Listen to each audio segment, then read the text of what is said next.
देश और दुनिया की तमाम छोटी और बड़ी खबरों के लिए हमारे चैनल को सब्सक्राइब करना न भूलें और बेल का बटन जरूर दबाएं।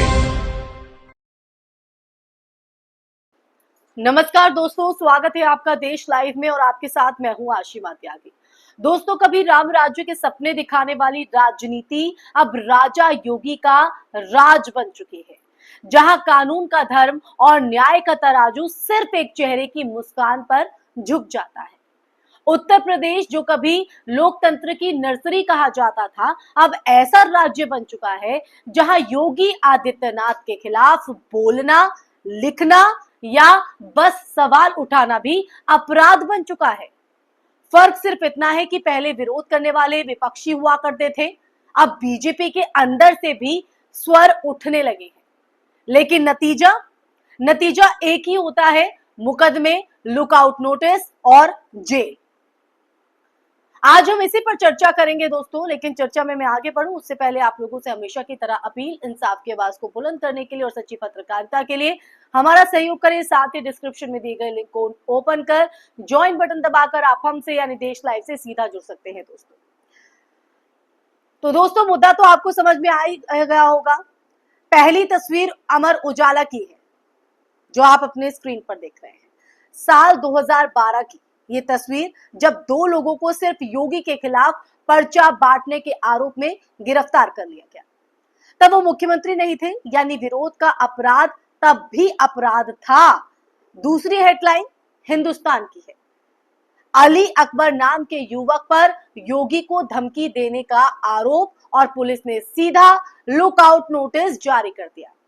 और तीसरी हेडलाइन भी आप देखिए, सबसे दिलचस्प, गोरखपुर में बीजेपी विधायक के भाई ने सीएम योगी के खिलाफ आपत्तिजनक पोस्ट की, 6 मुकदमे दर्ज।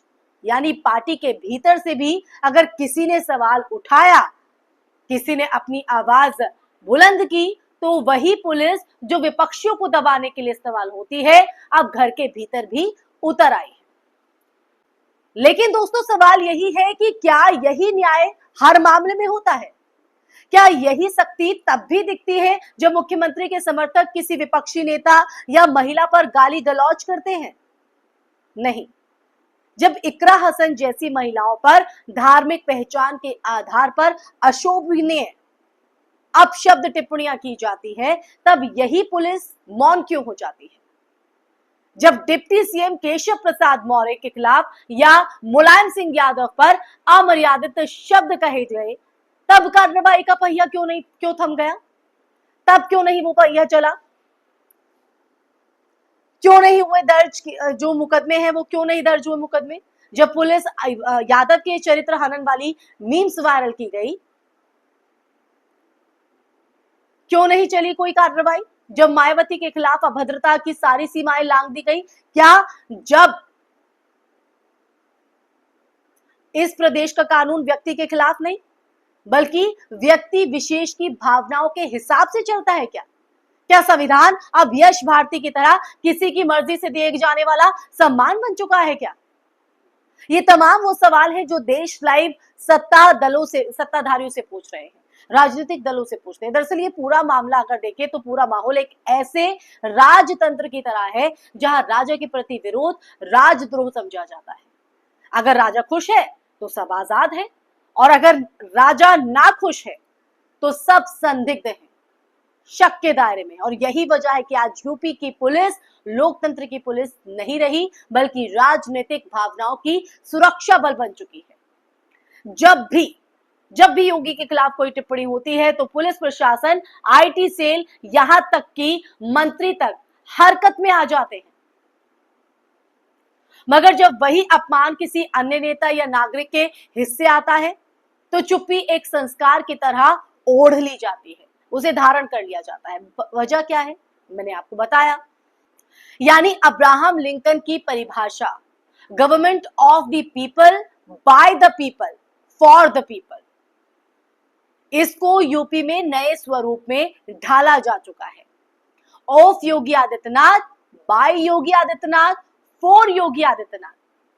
अब राज्य सरकार के तीनों स्तंभ, कार्यपालिका, पुलिस और प्रशासन सब एक ही व्यक्ति के आशीर्वाद पर जीवित है या एक ही व्यक्ति के इर्द गिर्द जो है वो नजर आते हैं। तो दोस्तों ये जिक्र मैंने इसलिए किया क्योंकि ये जो स्थिति हम देख रहे हैं ये खतरनाक है, क्योंकि जब सरकार की आलोचना को अपराध बना दिया जाता है तब लोकतंत्र अपनी आत्मा को खो देता है। जब पुलिस राजा की रक्षा करती है, नागरिकों की नहीं, तब शासन कानून नहीं डर से चलता है।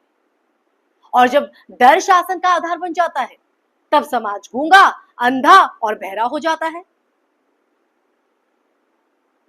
आज अगर यूपी के शासन को देखें तो आज यूपी का शासन, जो शासन व्यवस्था है, इस मुकाम पर पहुंच चुकी है कि जहां योगी की मुस्कान पर प्रशासन पुरस्कृत होता है और उनके नाराजगी पर, उनके नाराज होने पर अफसरों की जो गर्दनें हैं वो झुक जाती है। यही वो दौर है जहां मुख्यमंत्री, मुख्य सचिव और डीजीपी क्रमशः राजा, सेनापति और महामंत्री की भूमिका में। संविधान की किताब की अगर बात करें तो संविधान की किताब में लिखी गई जनता की सर्वोच्च अब महज एक प्रतीक बन चुकी है। धर्म की आड़ में भ्रष्टाचार और जातिवाद के जो गगनचुंबी टॉर्चर, जो गगनचुंबी टावर खड़े किए गए हैं दोस्तों, उन्हें अब नैतिकता का प्रतीक बना दिया गया है। जो योगी है वही न्यायाधीश है, वही अभियोजन है, वही नीति और वही परिणाम। यही वो क्षण है दोस्तों जब लोकतंत्र सिर्फ चुनावी प्रक्रिया रह गया है, शासन नहीं।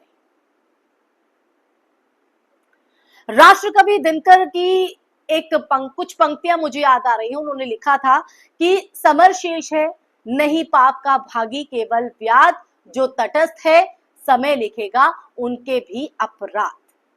ये पंक्तियां इस वक्त उत्तर प्रदेश के लिए सटीक बैठती है। यानी जो मौन है वो भी अपराधी है, क्योंकि मौन भी अन्याय की साझेदारी है।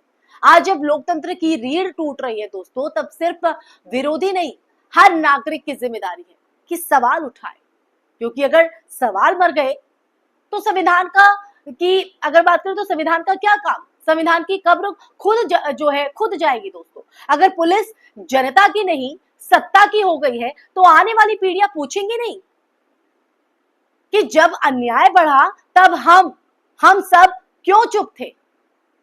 यूपी को फिर से लोकतंत्र बनाना होगा, राजा का राज्य नहीं, जनता का राज्य।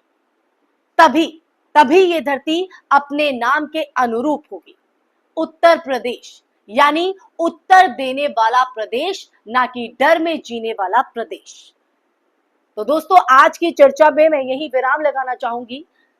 अब आप तय कीजिए कि उत्तर प्रदेश को आप किस नजर से देखना चाहते हैं, डरने वाला या फिर उत्तर पूछने वाला, सवाल करने वाला। तो आपको ये चर्चा कैसी लगी दोस्तों, कमेंट बॉक्स में कमेंट करके जरूर बताइएगा। ज्यादा से ज्यादा इस वीडियो को शेयर भी कीजिएगा और हमारे चैनल देश लाइव को सब्सक्राइब भी कीजिएगा, ताकि आपके साथ इस तरह के सच के संवाद को हम यूं ही बरकरार रख सकें दोस्तों। तो ज्यादा से ज्यादा सहयोग की आपकी जरूरत है। इसी के साथ आप लोगों से विदा लेना चाहूंगी, फिर हाजिर होंगे एक ऐसे विषय के साथ। तब तक के लिए अपना ख्याल रखिए। जय हिंद, जय भारत, नमस्कार।